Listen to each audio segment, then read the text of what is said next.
All right, I'm here with Phil Steinhauer with the Associated Landscape Contractors of Colorado. Talk about the 9U's backyard here, Phil. And I don't want to give too much away here, but you designed the 9U's backyard. And you were telling me before we came on this segment here that you kind of designed this with a bit of a futuristic look and to make it Colorado-able, I suppose, for the future. Could you tell us a bit more about that?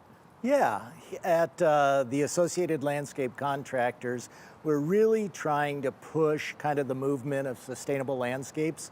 And what that really means is using a lot of the Xeric principles, but we're really trying to take that Xeriscape principle and make it Colorado. So maybe calling it Coloradoscapes, where we're using plants that are adaptable to our climate. We're using plants that will go without a lot of water, use less water. But it means that you can plant a lot of stuff where Xeric tends to sound like we're not getting a lot of plant material, like zero landscaping. And you can really have a lush garden, as you can see here in the backyard, with using adaptable plants for Colorado. Yeah, it does look lush back here. Could you kind of point out a few, Sure. some examples of what you're talking about here? Yeah, so this area we have a shadier garden, and so we put plants that, again, are going to tolerate the shade, not need a lot of maintenance. So there would actually be no pruning or anything involved in this. And again, that goes with the sustainable movement. So we're using, yes, less gas, less powered equipment that we're, putting stuff into the atmosphere. So again, this is a shadier garden. As we move over here, the existing trees were here, so we kept this tree here. It was struggling, and we pruned this cherry up to allow this more room to grow, and you can see all the new growth that we've got on it.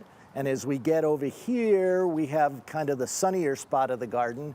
One of the things that's, again, in sustainable landscaping, we converted everything to a drip system. So we're putting very little water on the garden here. We've got plants like in the back that are ornamental grasses. We've got this manzanita that is a native plant out of southern Colorado. Interesting. Then we've got actually some ornamental garlic down in front. So you'll be surprised. This is a new landscape, so it's still kind of got a little bit of time to fill in. But as this fills in, it'll look very natural, need minimal maintenance, and really not require very much water. And part of some of the things you want to do in that as well is making sure you get a good soil.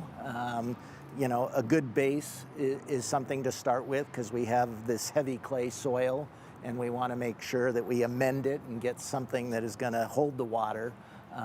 So I think irrigation, soil preparation, and then the right plant in the right space are probably the three most important. And we've really worked with communities. So ALCC is working with their Sustainable Landscape Community Program, where we're getting HOAs and communities to buy into this concept.